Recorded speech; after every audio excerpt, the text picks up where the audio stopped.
मैं विफलता से नहीं हूं और न डरा सकती है पूरी आलम यूं, आलम से भी ऊपर है विश्वास तेरा, अगर मां तो विश्वास करे। मैं विफलता से डरता नहीं हूं, मैंने निष्फળતા મળે છે તો હું ડરી નથી જતો, और न डरा सकती है पूरी आलम यूं, आखी दुनिया પણ મને નહીં ડરાવી શકે ક્યાં સુધી, अगर मां तो विश्वास करे। मां तू મારી ઉપર ભરોસો કરીશ તો હું આખી દુનિયાથી નહીં ડરું, અને આખી દુનિયા મારી ઉપર ભરોસો કરતી હશે, પણ જે દિવસે તું એમ કહી દઈશ કે મને તારા પર વિશ્વાસ નથી, તે દિવસે મારું વહાણ ડૂબી જવાનું છે। હું તો એમ કહું છું કે તમે તમારા છોકરાને એમ કહો કે તું મૂર્ખ છે, એવું એક વાર કહો, બે વાર કહો, તો એ બાળક મૂર્ખ છે એવું સાબિત કરીને બતાવશે। એટલા માટે નહીં કે મૂર્ખ છે, પણ એટલા માટે કે એની માને ખોટી પાડવા માંગતો નથી, એ ઈચ્છતો નથી કે એની મમ્મી ખોટી પડે, એ નથી ઈચ્છતો કે એની મમ્મીએ જે નિવેદન કર્યું છે એના માટે એ ખોટું સાબિત થાય, એ નથી ઈચ્છતો કે એની મમ્મીનો વિશ્વાસ એ મૂર્ખ છે એના ઉપરથી તૂટી જાય, એ નથી ઈચ્છતો કે એની માં ખોટી સાબિત થાય। તમે તમારા બાળકને એમ કહેશો કે તું હોશિયાર છે, તો એ સાબિત કરીને બતાવશે કે હોશિયાર છે, અને તમે એમ કહેશો કે તું મૂર્ખ છે, તું ડફોર છે, તું સ્ટુપિડ છે, તું ફૂલિશ છે, તો એ સાબિત કરીને બતાવશે કે સ્ટુપિડ છે। કારણ કે જે બાળકને 10 વાર એક વસ્તુ કહેવામાં આવે પછી એને એ પ્રમાણે વર્તવા મળે છે। હવે તો બાલ મંદિરમાં એડમિશન માટે મમ્મીઓ આવે છે તો મને ખબર છે કે આ બધું તૈયાર કરીને લાવતી હોય છે કે એને બર્ડ્સના નામ આવડે, એનિમલ્સ, મોટાભાગે મમ્મીઓ અમને બોલવા જ નથી દેવું, બધું આવડે તો બહુ બ્રિલિયન્ટ છે, બર્ડ્સના નામ આવડે, એનિમલ્સ ને ફ્રૂટ્સ ને ફ્લાવર્સ ને બધું જ આવડે છે, ચાલ બેટા બોલ તો બર્ડ્સના નામ ફટાફટ બોલવા મળે। હવે એને મમ્મીએ શું કર્યું છે કે બર્ડ્સ અને એનિમલ્સ અને ફ્રૂટ્સ તૈયાર કરાવ્યા છે। હવે એને એડમિશન માટે લઈને આવે એટલે કે આ કાકા બીજું કઈ પૂછશે ને નહીં આવડે છોકરા, કાકાએ ચાન્સ નથી આપણને પૂછવાનો, આપણે જ પૂછી લેવાનું। તમને કહું કે અમારે બર્ડ અને એનિમલ્સના નામ સાથે કોઈ નિસ્બત નથી, અમે તો એનું નામ એટલા માટે પૂછીએ છીએ કે ચેક કરીએ છીએ કે સાંભળે છે કે નહીં, એની સાંભળવા માટેની શક્તિ ઓકે છે કે નહીં આટલું જ ચેક કરવાનું હોય છે। એ જવાબ સાચો આપે કે ખોટો આપે એની સાથે કોઈ નિસ્બત હોતી નથી। એ તો તમે કેજીના બાળકને એનિમલ્સના નામ કરેલા હું પૂછું ભારતના વડાપ્રધાન કોણ છે, નામ ક્યારે આવડવાનું છે, પોસિબલ કે એને બધા જવાબ આવડતા હોય, અને એવી અપેક્ષા પણ નહીં રાખવી જોઈએ। અને અમે તો ક્લાસમાં અને ઓફિસમાં એટલા માટે બોલાવીએ છીએ કે જોઈએ છીએ કે એના પગે ચાલી શકે છે કે નહીં, એના પગ બરાબર છે કે નહીં, ચોકલેટ હાથમાં એટલા માટે આપી છે કે એની આંગળીઓ બરાબર છે કે નહીં, ફિંગર સ્કીલ ઓકે છે કે નહીં, ચોકલેટનો ડબ્બો એના હાથે એટલા માટે ખોલાવીએ છીએ, ચેક કરીએ છીએ કે એની ફિંગર મૂવમેન્ટ ઓકે છે કે નહીં, એ પેન પકડી શકશે કે નહીં, એ ચેક કરીએ છીએ। તમને એમ છે કે આમાં કોઈ ઇન્ટરવ્યુ લે, કોઈ નિસ્બત નથી, અને આવી તમારી સ્કૂલ પ્રત્યેની ભ્રાંતિ ગેરસમજ તમારા બાળક માટે અનેક પ્રકારની ઉપાધિઓ ઊભી કરતી હોય છે। અમે જોઈ રહ્યા છીએ એક શિક્ષક તરીકે કે તમારું બાળક ઘરની અંદર હોય અને એને એક રબર કે પેન્સિલ કે ટ્રોફી મળી હોય કે સર્ટિફિકેટ મળી હોય, એ ક્યારે બી ઘરના શોકેસમાં લગાવેલો હોતો નથી। ઘરમાં એક સરસ મજાનો શોકેસ હોય છે, એના ઉપર સરસ મજાની પોલિશ લાગેલી હોય છે, અને એના પર સારા મજાના કપરકાપી અને ગ્લાસ મૂકેલા હોય છે, જેને માતા પિતા ચાઇનાની ક્રોકરી કહે છે। ક્વોલિટી વાળા ગ્લાસ અને ક્વોલિટી વાળા કપરકાપી મૂકેલા હોય છે, અને પછી જયારે મહેમાન ઘરમાં આવે ત્યારે મમ્મી મહેમાનને લઈને કે ચાલો ઘર બતાવો એમ કરીને લઈને રસોડામાં જાય છે, એક ગ્રેનાઇટનો પથ્થર બતાવે છે કે તું આ ગ્રેનાઇટ કેવો લગાવ્યો છે, અને પછી ડ્રોવર બતાવે છે, અંદરના એના ડ્રોવર કેવા લાગેલા છે, ત્યાંથી બેડરૂમમાં લઈ જાય છે અને પડદા બતાવે છે કે જો બેડરૂમમાં કેવા સરસ પડદા લાગેલા છે। મહેમાનને ના જવું હોય તો બી એને રસોડીને બાથરૂમમાં લઈ જાય છે, ટોયલેટનું ટબ બતાવે છે કે આ ટોયલેટ છે જે નવું લગાવ્યું છે। જ્યારે તમે આ બધું બતાવી રહ્યા છો ઉત્સાહથી હોશે નવા ઘરની અંદર, ત્યારે બાળક તમારી આંગળી પકડી પકડીને તમારી સાથે ચાલતું હોય છે અને જોતું હોય છે કે મારી મમ્મી શું શું બતાવે છે, અને એને જ્યારે ખબર પડે છે કે મારી મમ્મી પડદા બતાવે છે, ટોયલેટનું ટબ બતાવે છે, ફર્નિચર બતાવે છે, પણ મારી ટ્રોફી નથી બતાવતી, મારું સર્ટિફિકેટ બતાવતી નથી, મને ઇનામમાં મળી છે પેન્સિલ બતાવતી નથી. એટલે એનો અર્થ એવો કરે છે કે આ ઘરની અંદર મને મળેલી ઇનામની વસ્તુઓ કરતા ટોયલેટનું ટબ, ડ્રોઈંગ રૂમનો પડદો અને કિચનનો પથ્થર બહુ જ અગત્યના છે, બહુ મહત્વના છે. અને એનો ઉત્સાહ અંદરથી તૂટી જાય છે. તમે કહો છો તો ખરા કે તું એક્સલન્ટ લાવ, તારી નોટમાં એક્સલન્ટ લખેલું હોવું જોઈએ, પણ જે દિવસે એને એક્સલન્ટ ટીચરે લખીને આપ્યું એ દિવસે એની નોટ દફતરમાં ઉપર મૂકી હતી અને એને ઘરે પહોંચવાની ઉતાવળ હતી. રિક્ષા ઘરથી દૂર ઊભી હતી ત્યારે કૂદી પડ્યો હતો. ઘરમાં એ દિવસે દોડતો આવ્યો હતો. નોટ કાઢીને એને બતાવી હતી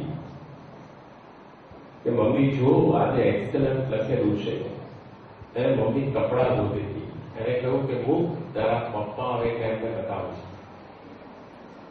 છોકરો 1 વાગે ઘરે આવ્યો. પપ્પા સાંજે 8:30 વાગે ઘરે આવ્યા. પપ્પા આવ્યા એટલે નોટ લઈને ઉભો હતો કે પપ્પા પૂછે કે બેટા કેમ તું આજે આટલો ખુશ છે? તો એમને કાઢીને બતાવું કે મારે પણ આજે એક્સલન્ટ આવ્યું છે. પણ એને જોયું કે પપ્પા તો આવ્યા, કપડાં બદલ્યા, ફ્રેશ થયા, ડાઇનિંગ ટેબલ ઉપર બેઠા, ભોજન લીધું, ઝી બિઝનેસ જોવા લાગ્યા, શેર બજાર તપાસવા લાગ્યા, પણ હજુ સુધી એમને એના એક્સલન્ટ સામે જોવાનો ટાઈમ નથી. છોકરાએ જયારે કહ્યું કે પપ્પા, ત્યારે પપ્પાએ એને બોલવા ના લીધું, વચ્ચે ના બોલીશ, અત્યારે હું ન્યૂઝ જોઉં છું, પછી આપણે વાત કરીએ. ત્યારે એને લાગે છે કે આ ઘરમાં એક્સલન્ટ લાવવાનો કોઈ મતલબ નથી. જ્યારે એકવાર એક્સલન્ટ લઈને આવ્યો ત્યારે એને બિરદાવવો જોઈતો હતો, એને ઉચકી લેવો જોઈતો હતો, એને ચૂમી લેવો જોઈતો હતો. ત્યારે તમે તક ગુમાવી દીધી અને પછી તમે એને 100 વાર કહેશો કે તું એક્સલન્ટ લાય, તો એને ખ્યાલ છે કે આ લોકો નાટક કરે છે, આ લોકોને ખરેખર રસ નથી મારા એક્સલન્ટમાં, પણ કહેવા ખાતર કહે છે. પેરેન્ટિંગ એટલે, પરવરિશ એટલે સ્ટડીરૂમ બનાવવું એ નહીં. પેરેન્ટિંગ એટલે પપ્પા અને મમ્મી ઘરે હોય ત્યારે બાળકને એમ લાગે કે આ મારો સૌથી કમ્ફર્ટેબલ ટાઈમ છે, એનું નામ પરવરિશ. પરવરિશ એટલે સ્ટડી ટેબલ બનાવીને એસી લગાવી આપવું એ નહીં. પરવરિશ એટલે બાળક જયારે વાંચવા બેઠું હોય ત્યારે એની મમ્મી એની સાથે બેસે અને એને એપ્રિશિએટ કરતી જાય કે બેટા તું સરસ કામ કરે છે, સરસ વાંચે છે. પરવરિશ એટલે સારી સ્કૂલ બેગ અને સારું યુનિફોર્મ લઈ આપવું એમ નહીં. પરવરિશ એટલે બાળકની જે પ્રવૃત્તિઓ હોય એમાં એની સાથે રહેવું. ગઈકાલે સ્કૂલમાં એક વાલી આવ્યા અને ઝઘડવા માટે આવ્યા કે સર તમે અમે કંટાળી ગયો છું. શું થયું?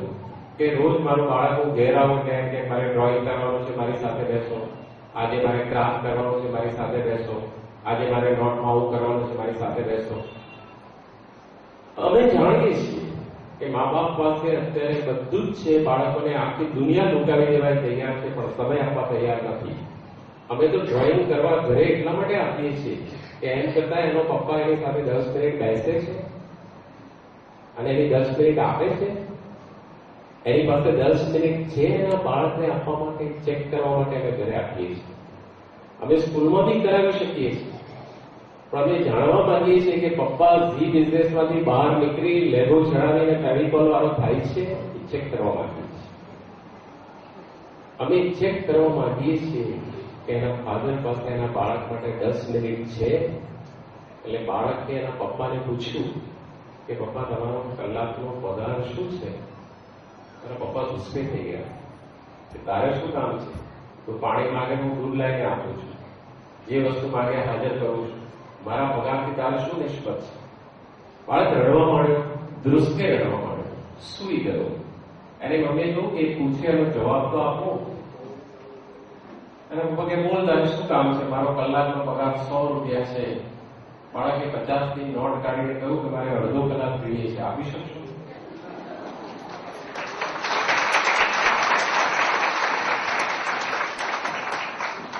મા બાપ ફરિયાદ કરે છે કે બાળકો અમારું સાંભળતા નથી અને કાન બંધ કરી દે છે.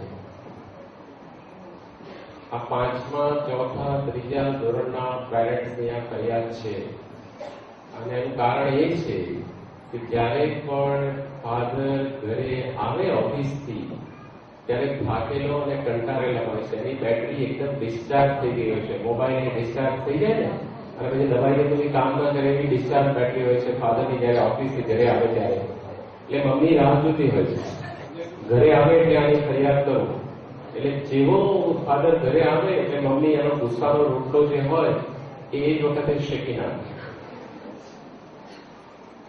પહેલું કામ આ કરે. એટલે ફાધર આવીને બાળકને 2-5 મિનિટ 10 મિનિટ બરાબર ખખડાવી નાખે. એનાથી આગળ વધીને એને ફટકારે, ઇન્સલ્ટ કરે અને પછી ધીમે ધીમે એ બાળકો ફાધર ઘરે આવે ત્યારે સમજાવવા માંડે.